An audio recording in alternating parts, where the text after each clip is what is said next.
Perfecto, ya está. Ahora sí.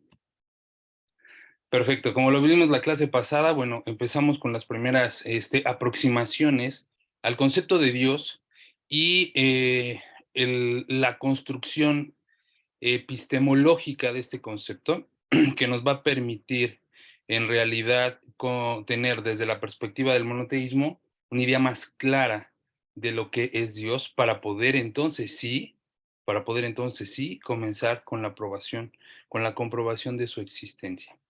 Hablábamos la clase pasada y las clases anteriores hemos venido diciendo que es de suma importancia que para efectos de este curso, comencemos a resignificar algunas palabras que hemos adquirido en nuestra vida anterior, de la forma en cómo se nos fueron presentando. ¿Para qué? Para que podamos tener las herramientas apropiadas con las cuales el neomonoteísta pueda realmente identificar lo que es la existencia del creador y pueda resignificar muchas de las ideas o de los conceptos que se adquirían de manera equivocada, torcida o distinta a las bases del monoteísmo. Siempre soy enfático en esto, ¿por qué? Porque me gusta que las personas que ingresan a la sala, ya sea de esta vez, sea su primera vez o tengan tiempo, sepan exactamente que esto tiene una perspectiva. Desde el punto que lo estamos viendo, es desde una perspectiva que, ¿cuál es la perspectiva? El monoteísmo de la Torah. Como cualquier tipo de conocimiento, este conocimiento se puede abordar de manera sistemática desde muchos ángulos, ¿no? ¿Por qué? Porque en la realidad es como un cubo. Este cubo, si se dan cuenta, no es solamente de una cara, es de 6 caras. Y dependiendo de qué parte del cubo estés tú posicionado, tú vas a poder percibir la realidad de una manera distinta. Y eso no quiere decir que sea totalmente contrario, sino que son verdades complementarias o que son perspectivas que complementan o unifican un todo en realidad. Es como, por ejemplo, cuando dos personas entran a una habitación con un elefante, pero la habitación está oscura y a una persona le toca la parte de adelante y otra persona le toca la parte de atrás, ¿no? Entonces, las dos llegan, no ven absolutamente nada y empiezan a tocar, empiezan a querer palpar y dicen, te voy a presentar un elefante, pero lo único que vas a poder es conocerlo a partir de tus sentidos del tacto. No vas a poder experimentar la realidad del elefante más que sintiéndolo. Entonces, a uno le toca la cabeza y la trompa y a otro le toca las patas y la cola, ¿no? Entonces, cuando salen las dos personas, dicen, a ver, descríbeme cómo es el elefante. No, pues el elefante en realidad es muy alargado, con algo muy largo, parecería una manguera, con dos hoyos al final, muy parece de hule, y tiene algo muy afilado en las puntas. Y la persona que le tocó la parte de atrás dice, no, para nada, eso que tú estás diciendo, eso es un error. En realidad es algo muy gordo, es algo muy grueso, muy áspero. Pareciera una barda porque no alcanzo yo a cubrirla o a abarcarla con mis brazos, ¿no? ¿Por qué? Porque le tocaron las piernas, le tocó la parte de atrás, entonces para el elefante se le presenta de una manera totalmente distinta.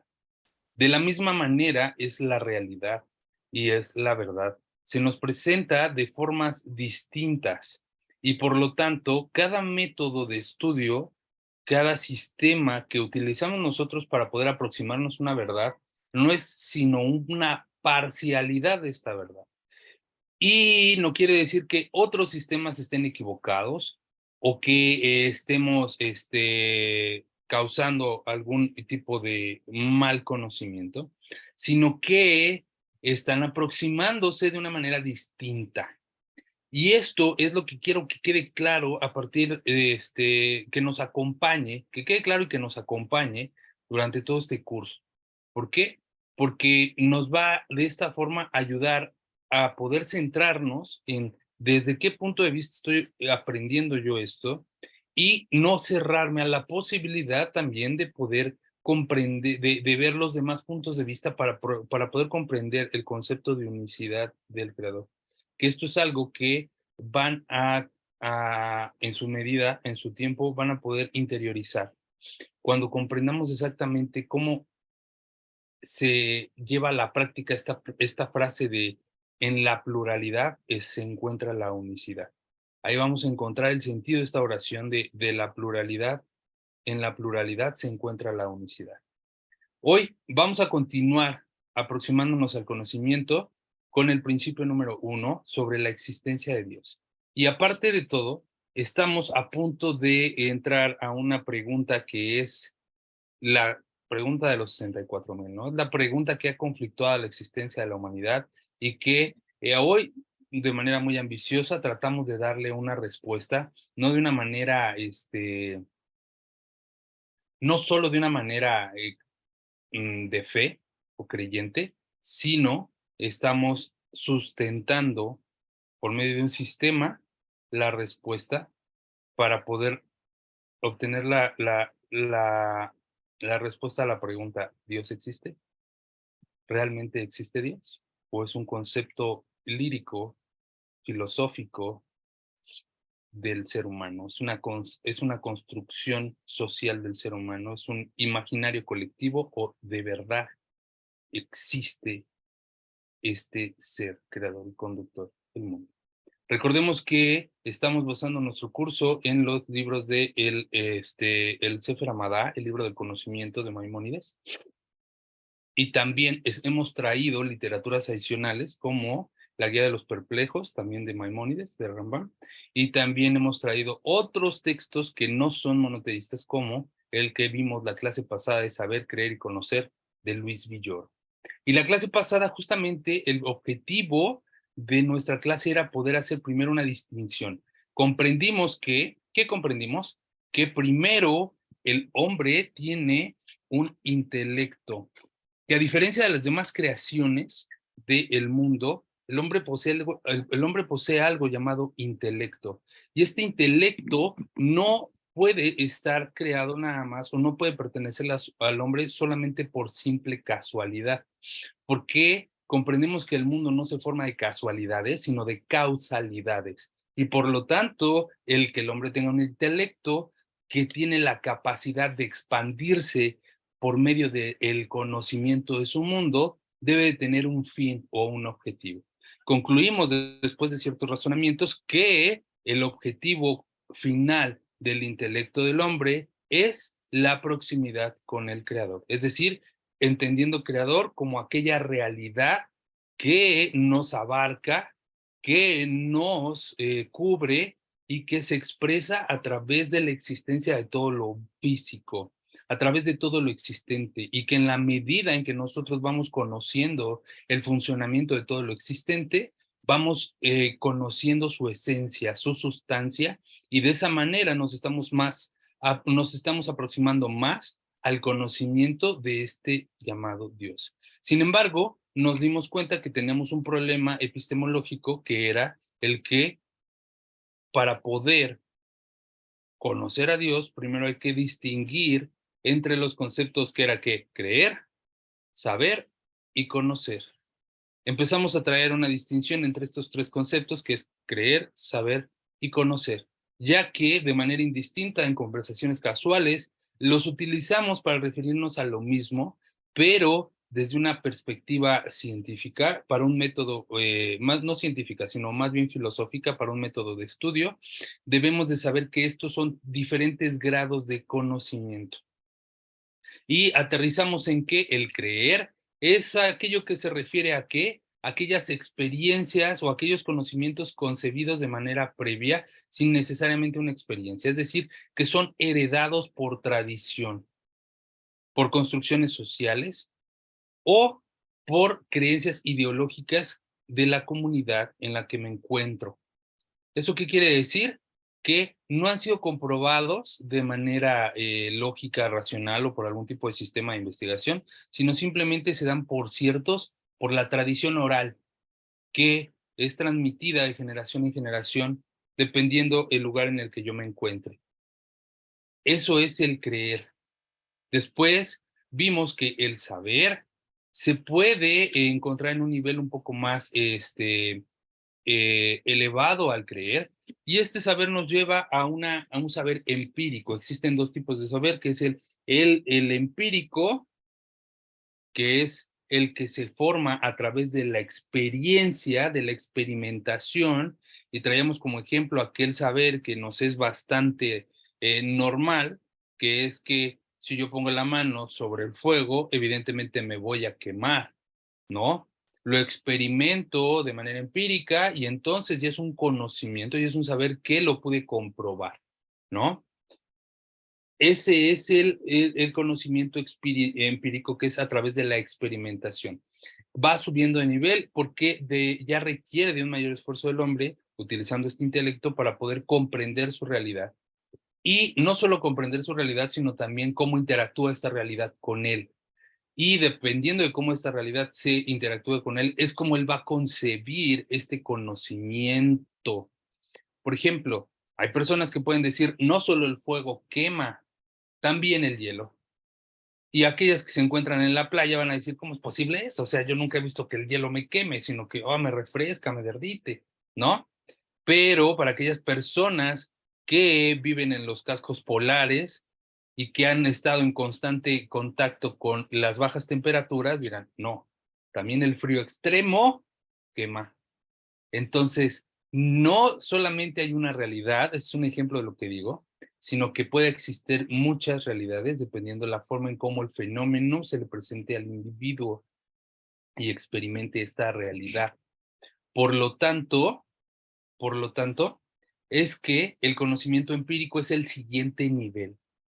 Sin embargo, existe otro nivel de conocimiento que no es nada más ni por tradición ni por experimentación, sino que es un saber lógico. Este saber lógico es la ciencia a priori, es decir, es aquel saber que nos permite causar leyes generales. Una ley general, ¿cuál sería? Pues que 1 más 1 siempre va a ser 2. Nunca va a haber 1 más 1, 4, o 1 más 1, 5. ¿Por qué? Porque no es lógico. Porque las matemáticas y sus leyes nos dictan que 1 más 1 siempre va a ser 2. Traíamos el ejemplo de que si yo fuera un mago que les estoy dando un show y me ven meter 2 manzanas en una bolsa y después me ven sacar 3 manzanas, ¿qué sería lo más lógico pensar? Que 1 más 1 es 3, o que ya había una manzana dentro de la bolsa.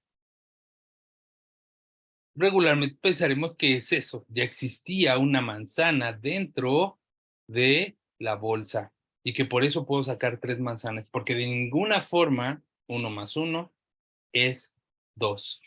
Entonces, hasta aquí, haciendo un breve repaso de lo que hemos visto en la clase pasada, hemos ya retomado estos conceptos de creer, saber y conocer. Y también caemos en cuenta que para el neomonoteísta, para cualquier individuo, para cualquier persona, haciendo un lado el concepto de neomonoteísta o noágida o católico, cristiano, como lo quieran ver, para cualquier persona existe un deber de conocer en la medida de sus posibilidades sobre la existencia del Creador. Porque en el capítulo 4 del libro de Deuteronomio explica, y sabrás hoy y enraizarás en tu corazón que el Eterno es arriba en los cielos y abajo en la tierra. Por lo tanto, este saber está catalogado como una obligación. ¿Por qué? Porque el ser humano tiene la posibilidad de conocer, de saber, de adquirir este conocimiento, el cual únicamente él está facultado para poder crear o acumular. A diferencia de las demás existencias, de las demás realidades, de los demás seres vivos, que actúan de manera instintiva, que actúan de manera programada, digámoslo así, sin algo que nosotros conocemos como libre albedrío, que después vendremos a explicar qué es eso y si realmente existe, que es algo muy importante.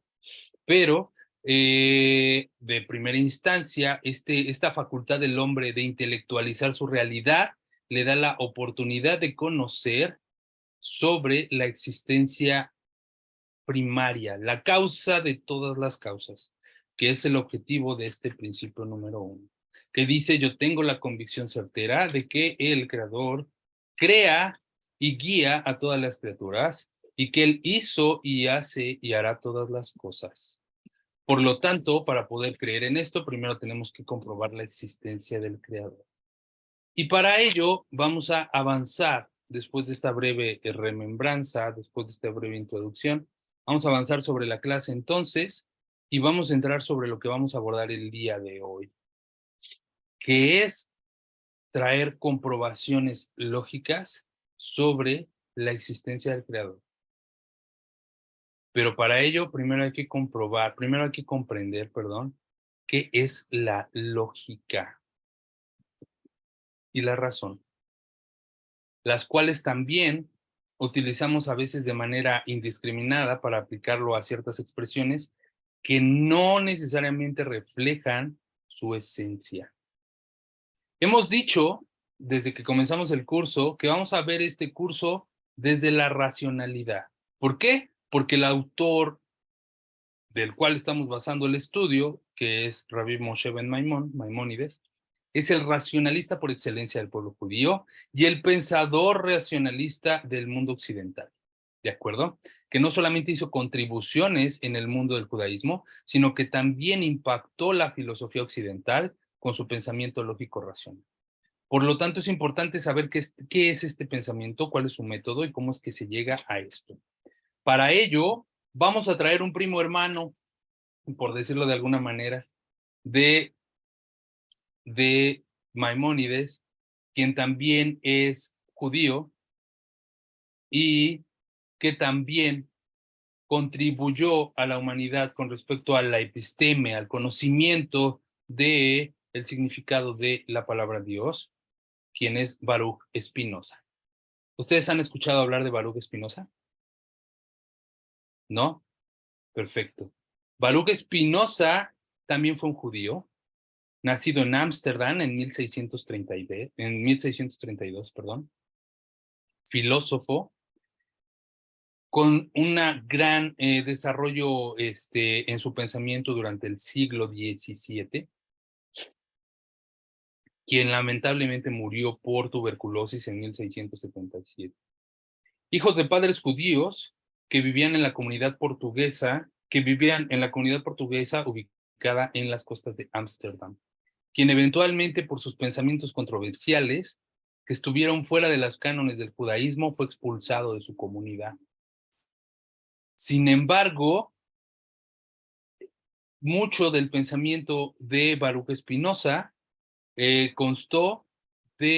fue influenciado, mejor dicho, de las bases del judaísmo y también de encuentros muy comunes con la filosofía de Descartes, quien también es un filósofo importante que en algún momento vamos a abordar sobre.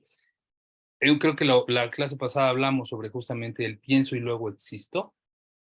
Hay esa famosa frase de Descartes del discurso del método, de primero pienso y luego existo. Entonces, también aproxima un método de estudio para la concepción de la creación del todo, pero de manera inversa a la de Spinoza.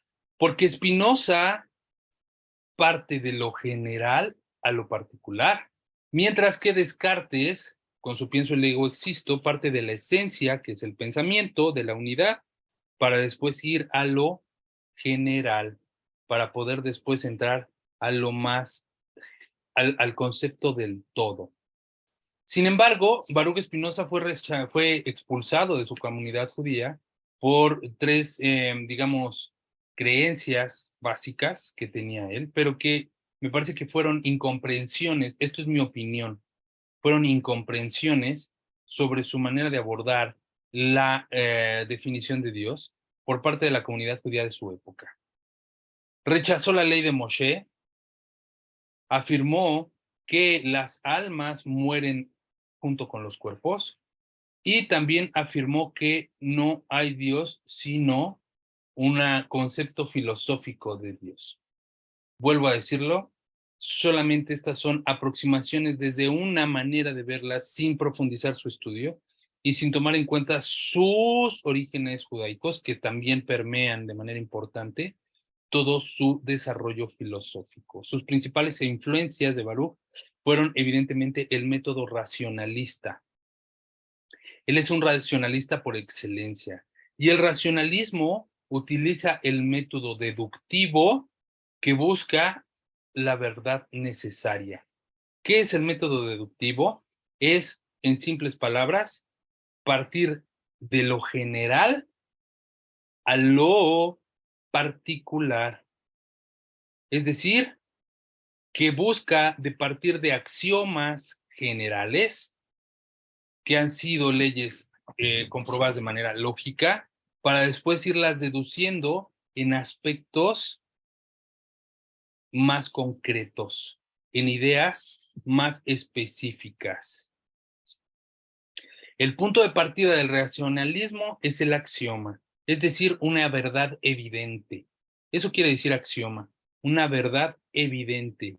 A partir de que se parte de una verdad evidente, se empiezan a encadenar razonamientos concretos con conclusiones necesariamente verdaderas. Si los razonamientos son concretos, entonces vamos a llegar a conclusiones necesariamente ¿qué? Verdaderas. Y estas conclusiones necesariamente verdaderas nos van a llevar a nuevos conocimientos. Y esto nos hace explicarnos que entonces el método racionalista parte primero de la concepción del todo, entendiendo como todo, como aquello que tiene las propiedades de ser metafísico, ontológico y lógico. Metafísico porque abarca absolutamente todo lo creado y más allá de lo creado. Es decir, que no solamente se queda suscrito en lo que tiene que ver con la materia, sino aquello que va más allá de lo físico, que busca la explicación de la sustancia. Lo ontológico, es decir, que busca justamente eso, la esencia del ser, la existencia del ser de cada una de las existencias. Y lo lógico, que se llega a este conocimiento a través de razonamientos lógicos concatenados con base en la razón. ¿Por qué estoy abarcando todo esto? Porque es el sistema que vamos a utilizar en esta clase para poder empezar a hacer las primeras aproximaciones sobre la comprobación de la existencia de Dios. La clase pasada hablamos de esto que acabo yo de decir, los 3 niveles del conocimiento, ¿no? El creer, el saber y el conocer. Cuando llegamos al conocer, lo definimos ya como entonces un pensamiento lógico. Es decir, que es la ciencia a priori, que no tiene que ver directamente con la experimentación por los sentidos, sino que viene por medio de deducciones lógicas. A esto también se le llama el conocimiento racional. Y Spinoza entiende el conocimiento racional como una serie de grados o niveles de abstracción, que va de lo sensible a lo abstracto. Es decir, entendamos el conocimiento como algo que puede ser, primero, opiniones previas, lo que decíamos que era el creer, lo que desde mis propios juicios yo creo que son las cosas, y después está el conocimiento racional. Está el conocimiento de opinión y está el conocimiento racional. El primer conocimiento tiene que ver con mis propios juicios preconcebidos sobre la realidad y lo que yo considero como real. Y después está el conocimiento racional, que tiene todo un sistema para poder conocerlo y para poder llegar a verdades lógicas. Este conocimiento racional también a su vez está dividido en 2 partes. Primero, ¿cómo decirlo? Las propiedades comunes de las cosas, por decirlo de alguna manera. ¿Qué son las propiedades comunes de las cosas? Bueno, todo aquello que afecta directamente a la materia, que causa directamente, que tiene que ver con sus propiedades físicas. Por ejemplo, que todo lo que existe en este mundo tiene que tener un volumen, ocupa un cierto lugar en el espacio, que eso tiene que ver directamente con la física, los movimientos de los cuerpos, su aceleración, su comportamiento en diferentes planos de existencia, eso tiene que ver con las leyes de la física. También, si lo vemos a nivel molecular, la estructura molecular de cada ser humano, de cada organismo vivo o de cada mineral o de cada materia, que ya tiene que ver directamente con la física. Todos estos conocimientos son sus propiedades comunes. ¿sí? Es decir, todo lo que tiene que ver con la existencia de un cuerpo y su explicación en este mundo físico. Ese es el conocimiento de las cosas a través de sus propiedades comunes. Y después viene otro tipo de conocimiento, que es el conocimiento o la ciencia intuitiva. ¿Qué es la ciencia intuitiva? Intuitiva es justamente esto, deducción que se puede llegar a partir de la lógica, a partir del pensamiento que no podemos comprobar porque no se encuentran los recursos para poder llevarlo a la comprobación, pero que si podemos utilizar la lógica y la razón, vamos a poder llegar a una aproximación de la verdad. Vamos a poder llegar a una aproximación de la verdad. En el grupo dice, estamos hablando de las ciencias exactas. Es correcto, justamente, estimada Patricia, estamos hablando de lo que yo decía, de las ciencias exactas. Sin embargo, ya cuando vamos a hablar de comprobaciones lógicas, entonces ya estamos hablando de cosas que no se pueden llevar a la comprobación en la práctica, pero sí por medio de una, un pensamiento lógico racional de manera concatenada. Y este es el método que nosotros vamos a utilizar para poder comprobar la existencia del creador. Explicando esto, y yo sé que esto no queda claro en una sola clase y esto es un poco enredado, lo van a tener que volver a ver cuando yo suba la clase al canal, con mucho gusto lo van a poder ver y van a poder repasar. Pero a lo que nos atañe, ¿cómo podemos comprobar la existencia del creador? Utilizando este método. Bueno, pues existen dos herramientas que nos tienen que acompañar el resto de nuestra vida a partir de este momento, por el cual ya debemos de ver el mundo, que es la observación y las preguntas. Para poder conocer sobre la existencia del Dios y poder llegar a una comprobación de la misma, tendremos que partir de las dos herramientas del monoteísta que lo acompañan el resto de su vida. La observación y las preguntas, heredadas por el primer gran cabalista de nuestra humanidad, que es Abraham el patriarca. Él fue la primera persona que de manera racional, por medio de observación de la naturaleza y el funcionamiento de las cosas, llegó a la primera aproximación de la existencia del creador, solo por la observación y las preguntas del mundo y su funcionamiento. Observó que el día tiene cierta duración y que invariablemente después de él viene la noche. Observó en las estrellas los movimientos de los astros y se dio cuenta que dichos movimientos tenían cierto ciclo. Observó de manera lógica que todos los cuerpos en este mundo físico tienen un volumen y un peso, y que para poderlos hacer un cambio, para poder efectuarles un cambio, bueno, requieren de una fuerza exterior que los transforme, ya que de manera interior no pueden realizar un cambio propiamente. Requieren de algo que los influencie del exterior para poder ser cambiados.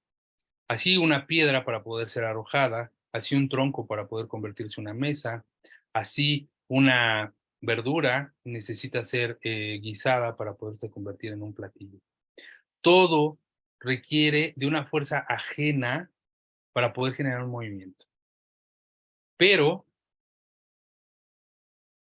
existen movimientos en este mundo, como el movimiento de rotación y traslación, que requieren de una fuerza mayor. ¿De dónde proviene esta fuerza mayor? ¿Cómo es posible que este sistema de movimiento llamado rotación y traslación se genere y quién aplica esa fuerza?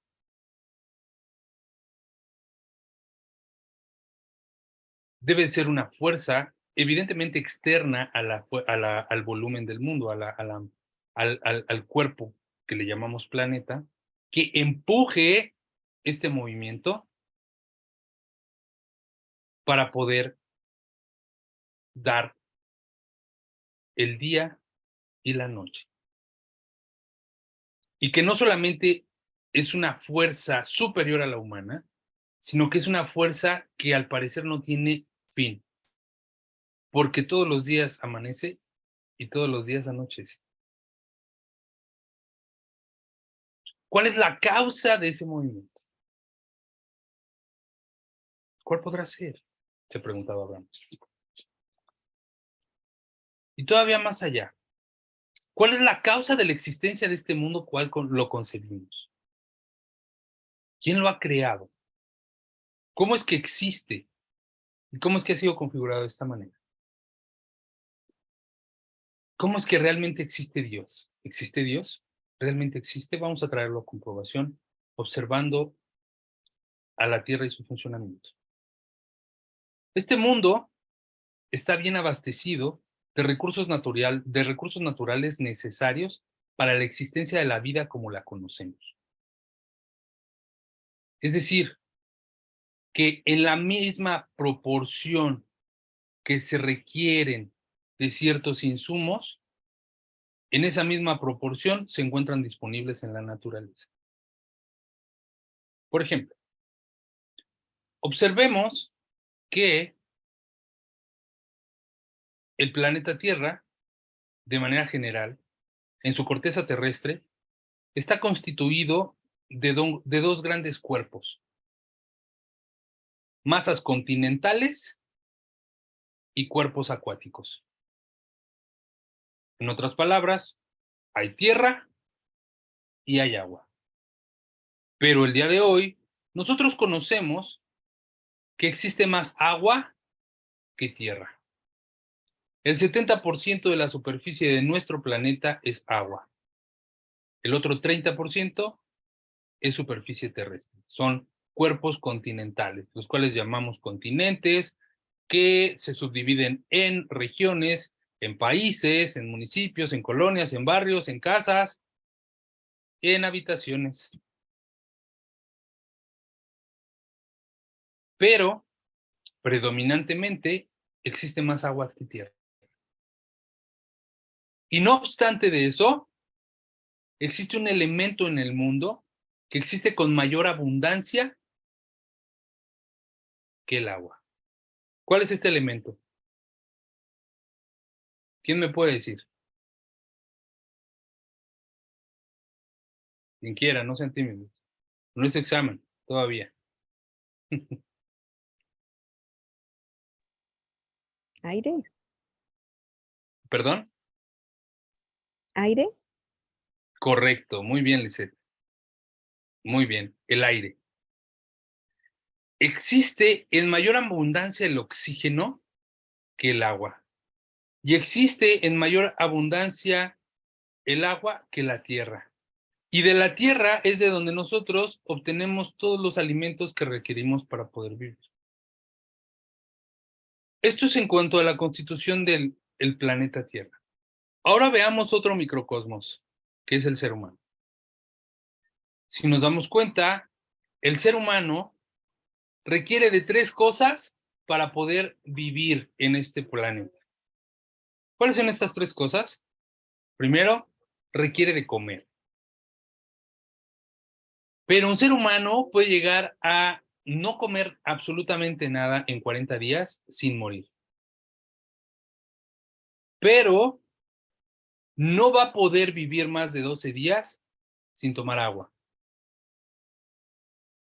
Pero no va a poder vivir más de 3 minutos sin respirar aire. La pregunta entonces ¿es casualidad que dichos elementos se encuentren en las proporciones adecuadas en las que el ser humano las requiere para su existencia? ¿Acaso es obra de la casualidad que el mundo esté configurado de esta manera para que la existencia de la vida se pueda desarrollar? ¿O es más apropiado pensar que hay una configuración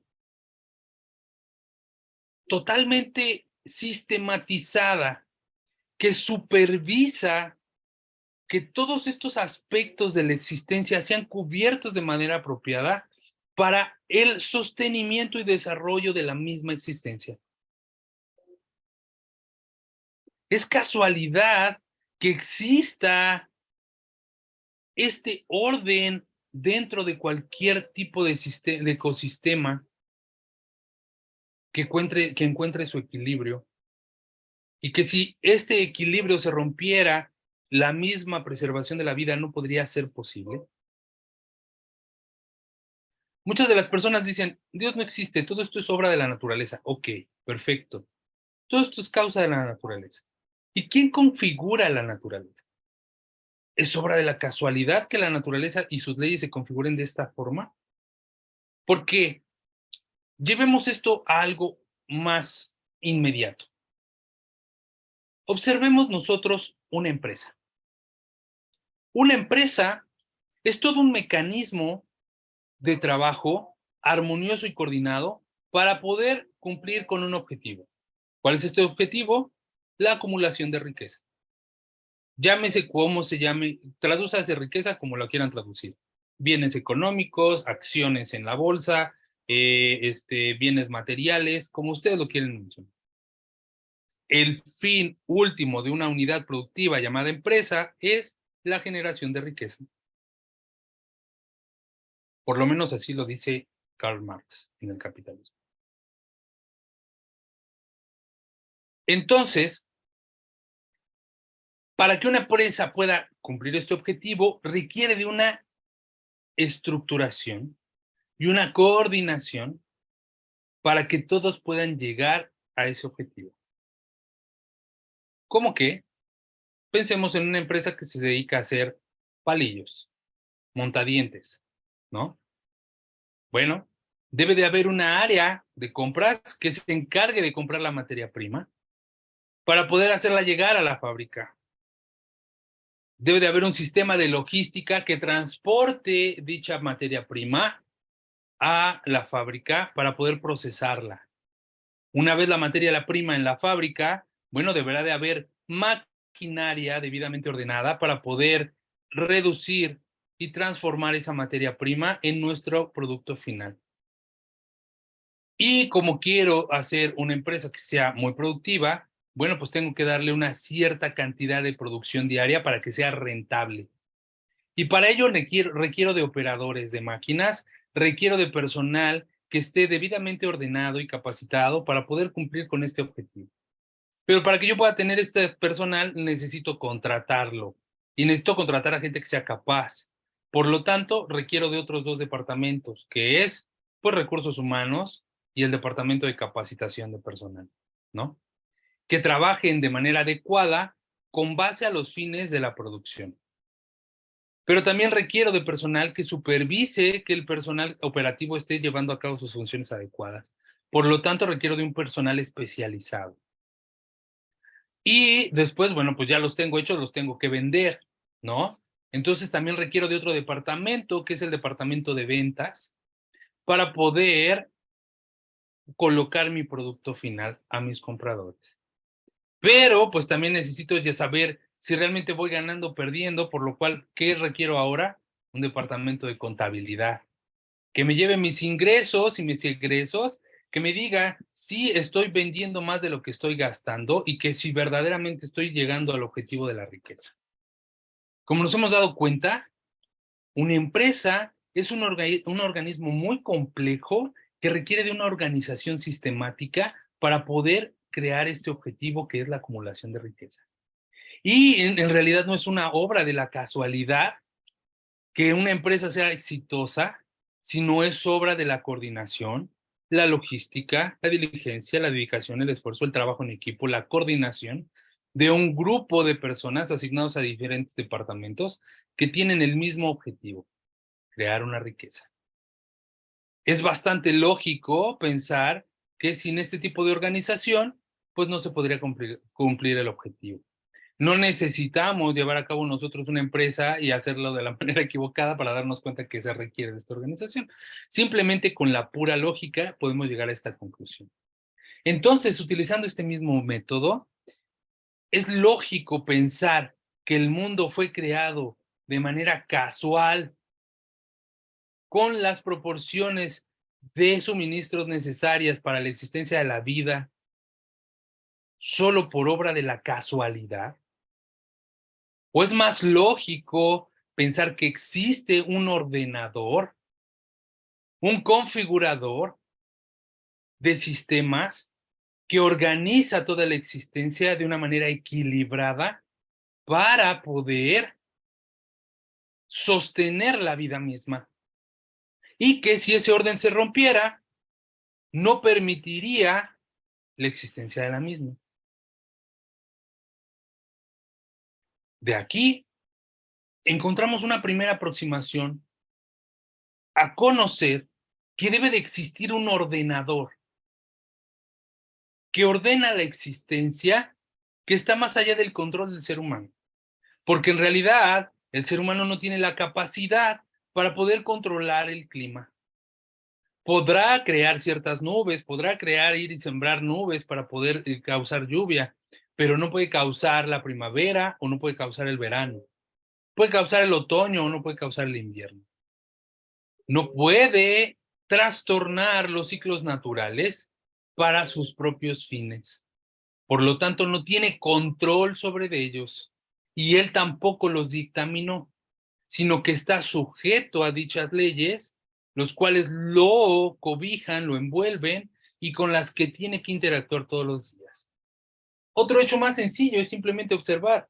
No tenemos control sobre evitar que el día se acabe. ¿Cuántas veces no hemos dicho, ay, por favor, que el día no se acabe, porque de verdad todavía me quedan muchas cosas que hacer? Quisiera detener la hora aquí, que no siguiera avanzando el tiempo. Y eso no sucede.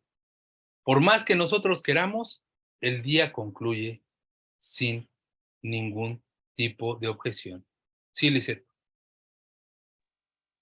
Sí, ahí recordé un ejemplo que 9 madres no pueden hacer nacer un hijo en un mes. Exactamente, muy bien. Exactamente. 9 madres no pueden hacer nacer un hijo en un mes. Muy buen ejemplo. O que también no puedes sembrar un manzano y esperar que te dé guayabas. El manzano te va a dar manzanas. El guayabo te va a dar guayabo, ¿no? Tampoco vas a poder hacer que te lo dé al día siguiente después de haberlo sembrado. Podrás controlar dónde siembras el manzano, dónde siembras el guayabo, pero no vas a poder controlar cuándo dará el fruto ni dónde caerá la semilla. Por lo tanto, eso es una lección que aprendí de Kung Fu Panda. Véanla, muy buena, la primera película. Es importante saber que existen leyes naturales, las cuales están fuera del control del hombre, que no son dictaminadas por el hombre, que están configuradas. La ciencia tiene la obligación, por su carácter científico, de decir que es una autorregulación, es decir, que la misma naturaleza se autorregula. Y en cierto modo, o desde cierta perspectiva, esto es una realidad, esto es una verdad. Pero ¿qué hace que exista esta autorregulación? ¿Cuál es la causa de la causa? Traigamos otro ejemplo. Observemos el cuerpo humano.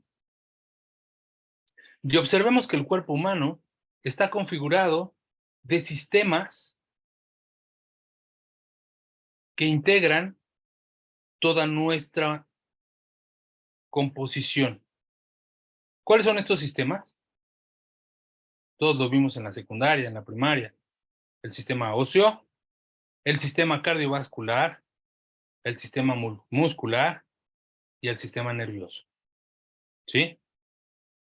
Sistema óseo, sistema cardiovascular, el sistema muscular y el sistema nervioso. Estos sistemas nos ayudan, o no nos ayudan, mejor, nos constituyen como lo que somos, como en estos cuerpos, esta botarga que somos nosotros. Pero estos sistemas trabajan de manera automática. ¿O acaso a alguno de ustedes se le ha olvidado respirar algún día? ¿Alguno de ustedes ha dicho, ¡ay, se me olvidó respirar? No, eso no sucede. No tenemos control sobre nuestro aparato respiratorio. ¿Por qué? Queramos o no queramos, respiramos. Cuando dormimos, nos vamos a descansar y no dejamos de respirar. ¿Por qué? ¿Por qué no dejamos de respirar si se supone que nosotros somos los que controlamos todo nuestro cuerpo? Porque en realidad existen sistemas automáticos en nuestro cuerpo que se mantienen en movimiento. ¿Eso quiere decir, Israel, entonces que no soy consciente de todas mis acciones, de todo lo que hace mi cuerpo? Eso es correcto. En realidad, no estamos al 100% conectados y conscientes de todas las funciones que hace nuestro cuerpo. Ahorita en este momento estamos hablando, estamos interactuando, pero nuestro sistema está funcionando. Mi corazón sigue latiendo, mis pulmones siguen respirando, mi sistema digestivo está digiriendo la comida, unos tacos que me eché hace ratito, muy buenos, por cierto.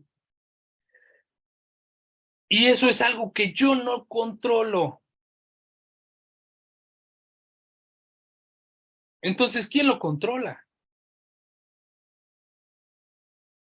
¿Cómo es posible que cuando yo me voy a dormir no muera?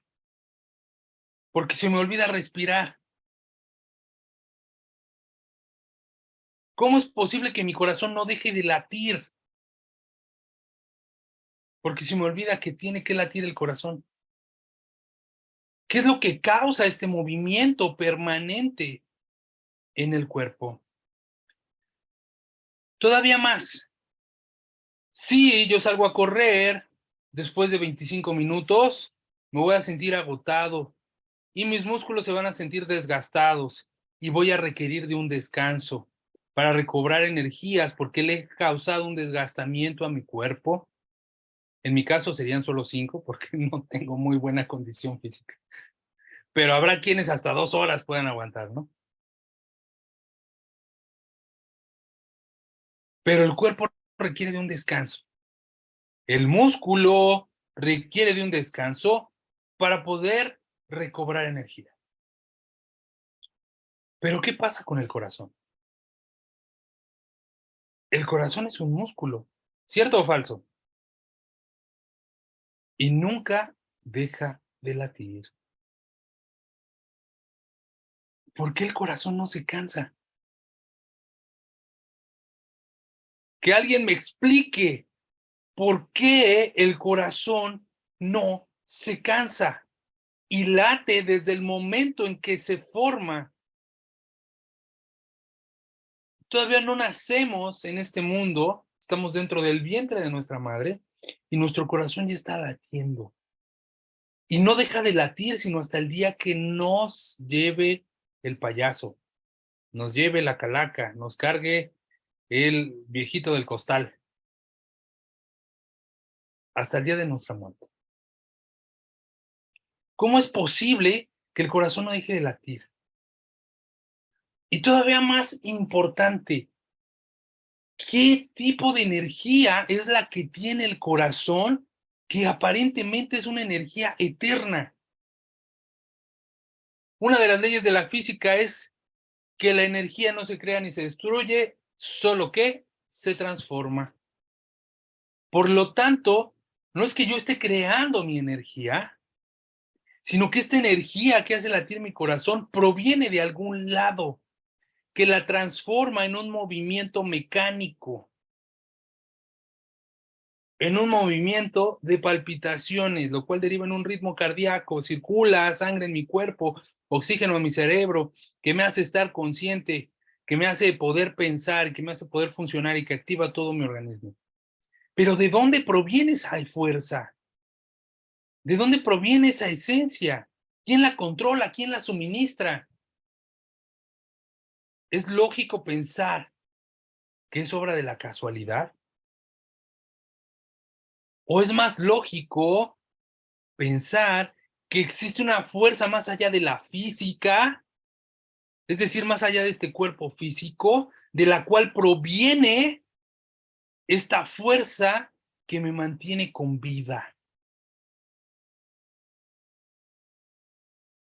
Que cuando me voy a dormir no abandona mi cuerpo, pero cuando me muero, entonces sí abandona por completo mi existencia, mi cuerpo.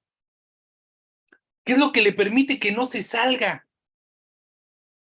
Otro ejemplo. Tenemos, existe una plegaria que dice, gracias porque creaste al ser humano con sabiduría, dotándolo de orificios y cavidades, y que si uno solo de ellos se obstruyese o se abriese, no sería posible vivir ni una sola hora. Bendito eres tú, Hashem, que creas el mundo que creas al ser humano con inteligencia. Y nos ponemos a reflexionar sobre esta oración.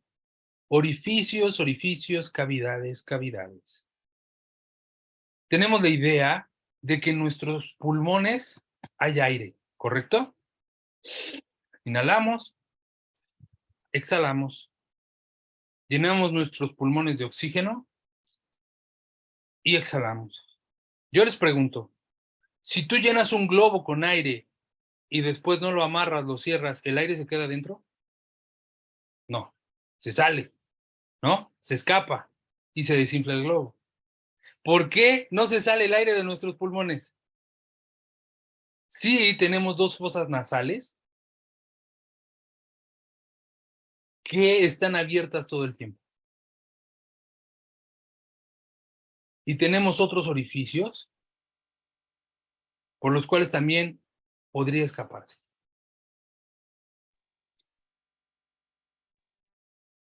¿Cuál es la razón de ese funcionamiento? ¿Por qué así es? ¿Yo lo controlo? No, no lo controlo.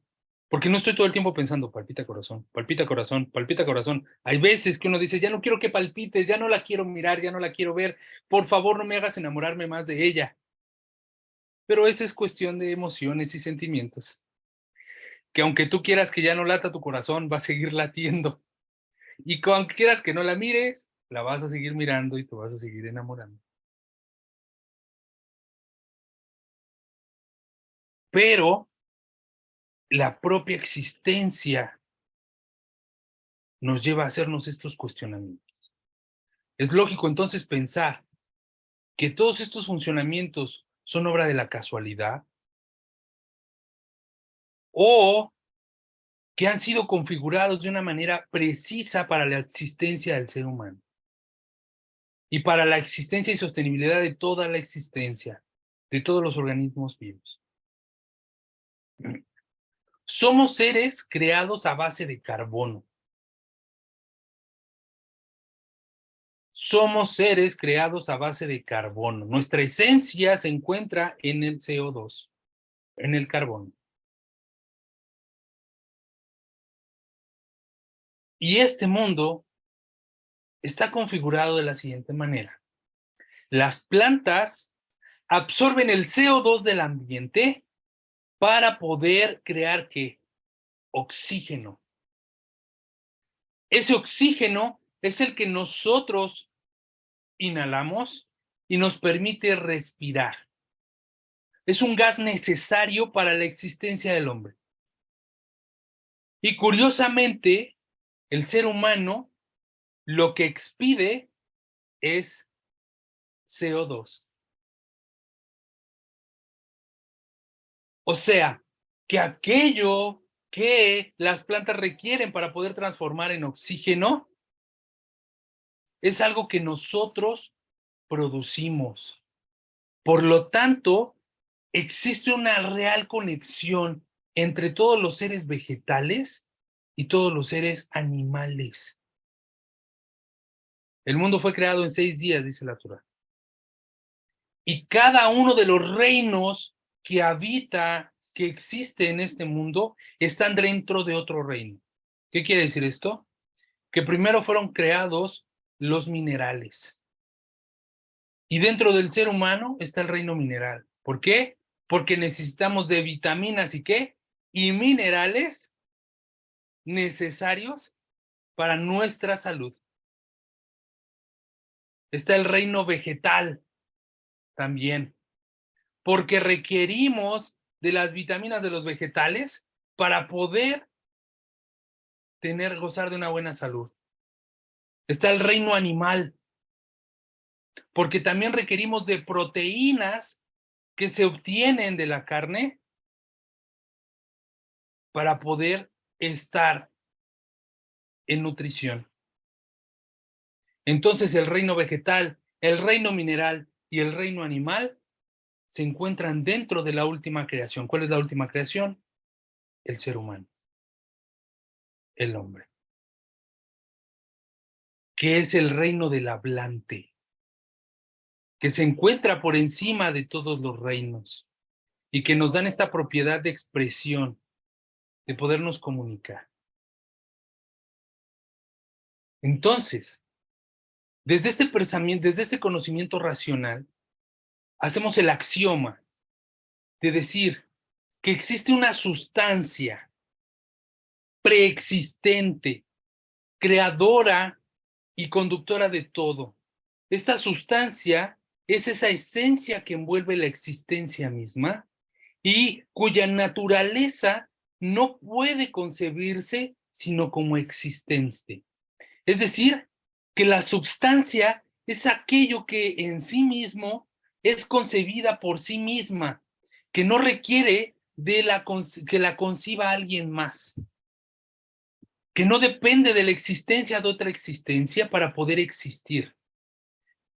Aquella substancia es en sí misma concebida por sí misma y que su concepción no depende de la concepción de otra cosa o a partir de la cual ella tenga que formarse. Esta es la definición de sustancia de Baruch Spinoza. Y esta es la concepción de existencia de Rabbi Moshe ben Maimón, Maimónides, sobre la existencia de Dios. Que Hashem es el creador y conductor de todas las cosas. Que Hashem es la causa de todas las causas. Y esto lo llegamos a comprobar a partir de la observación de la existencia de todo lo existente, que nos permite comprobar que todo es obra de la causalidad y no obra de la casualidad. Y esa causalidad no es otra cosa que la causa de la causa. Es decir, que debe de existir una causa primaria, debe de existir una causa primera, que es la causa de todas las causas, que es la existencia de todas las existencias y que por naturaleza es eterna, no es perenne, no es atemporal, no es temporal, perdón, es atemporal, que no requiere de la existencia de algo o que alguien más le dé la existencia, sino que crea todas las creaciones y sustenta todas las realidades y que forma todos los cuerpos. Porque lo que hemos llegado a concluir es que estas organizaciones, estos sistemas a los cuales pertenecemos, estos sistemas ecológicos equilibrados a los cuales pertenecemos, están sustentados por esencias, por causalidades que requieren de una causa suprema, de una causa principal, que desde el pensamiento de Baruch Spinoza es Dios. Baruch Spinoza decía, todo lo que es en Dios y nada puede concebirse sin Dios.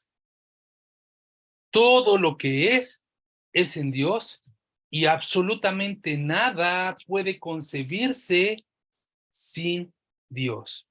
Por lo tanto, aquí ya tenemos una aproximación más profunda al concepto de Dios.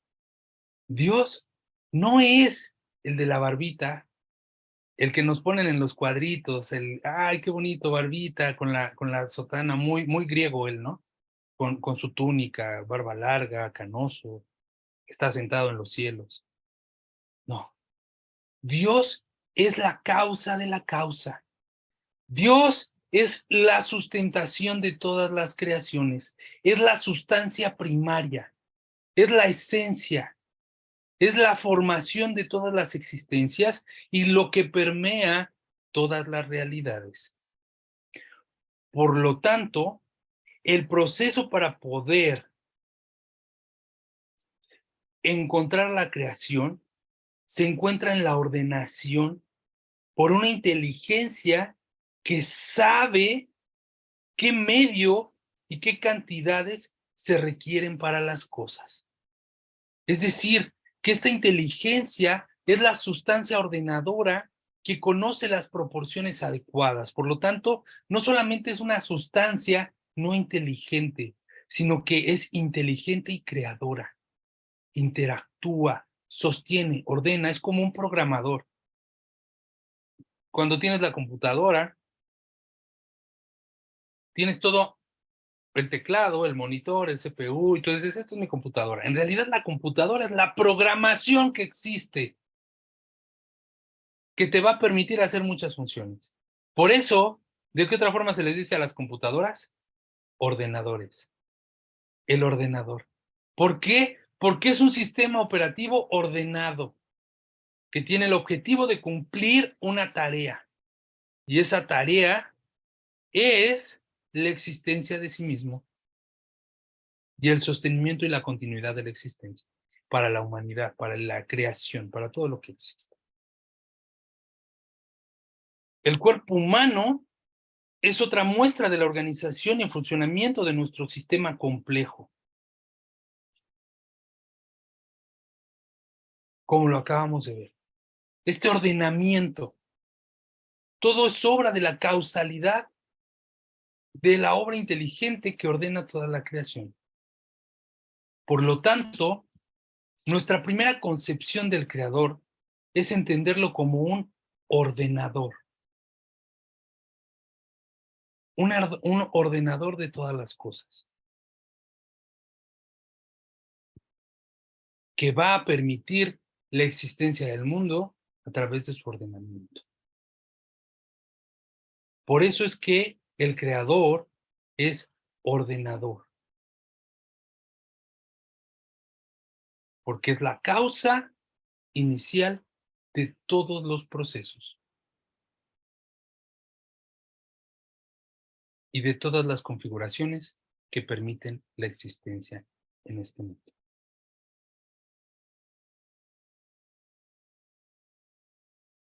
Hasta aquí la explicación del día de hoy.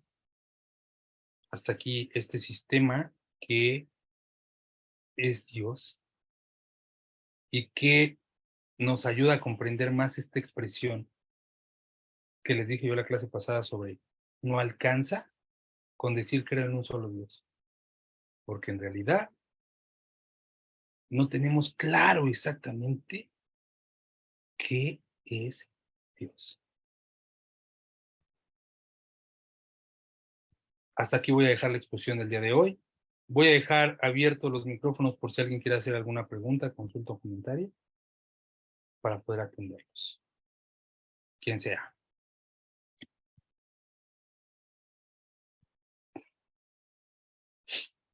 Pues más que preguntas, como la perplejidad de la grandeza, de la supremacía, de la majestad. No, es que no hay palabras, es que no.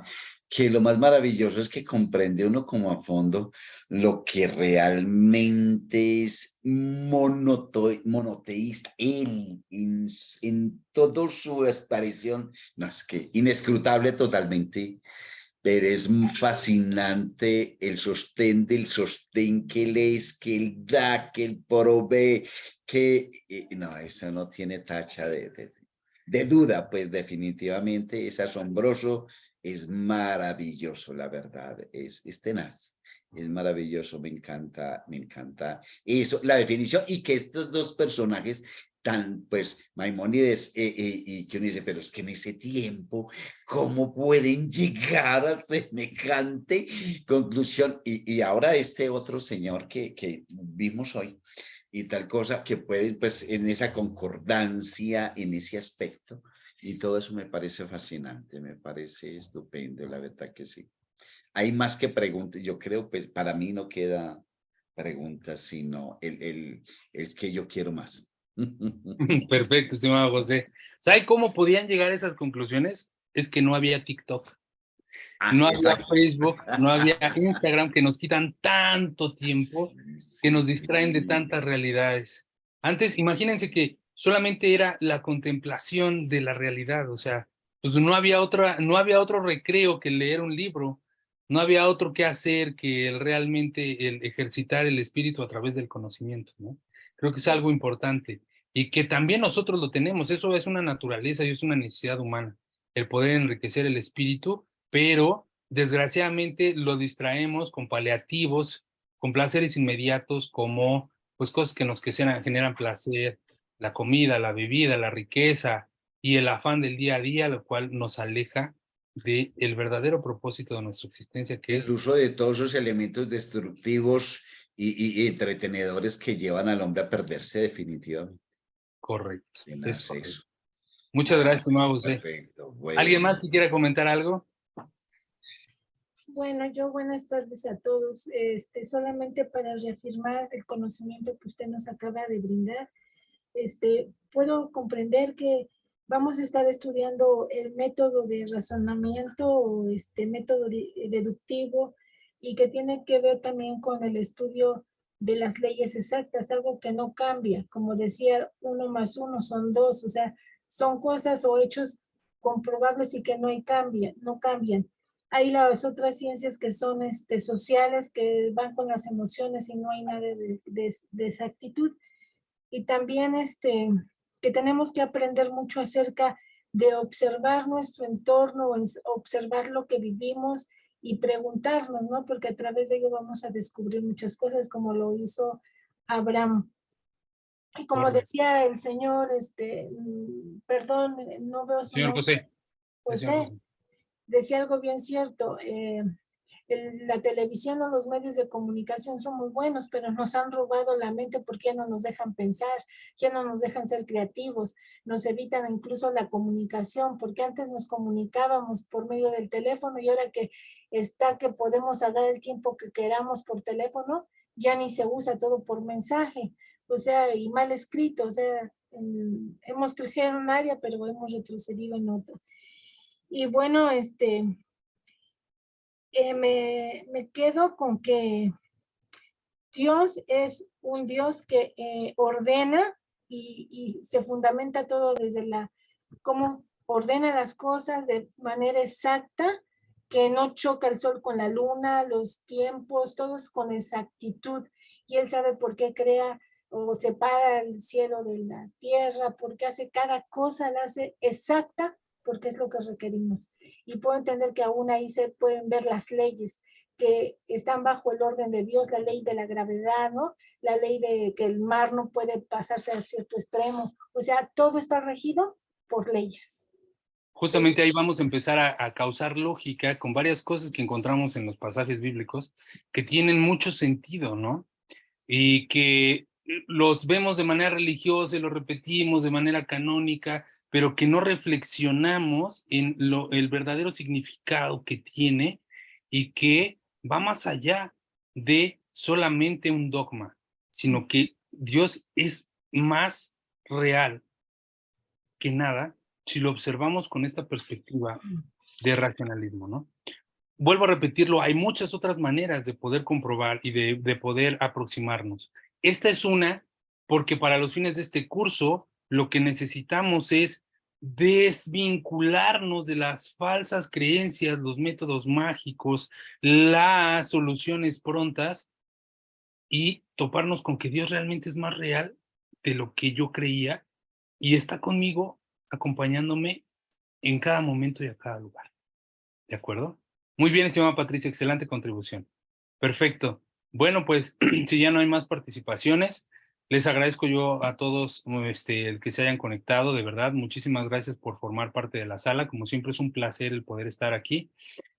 Cada domingo a las 4 de la tarde o 4:30, ya saben que vamos a estar aquí. La clase la voy a subir el día de mañana al canal de YouTube para aquellas personas que deseen conectarse y verlas después y que puedan ir avanzando con el curso, ¿de acuerdo? De mi parte, les deseo todo lo mejor, un excelente inicio de semana, que Hashem les multiplique en bendiciones y que nos permita, con ayuda del cielo, vernos el próximo domingo. Muchas gracias a Amén, todos. amén. Muchas Gracias, gracias. Que estén Israel. muy Feliz bien. día. Gracias a todos. Feliz semana. Gracias, Hasta luego felicidades. todos. Chao. Adiós.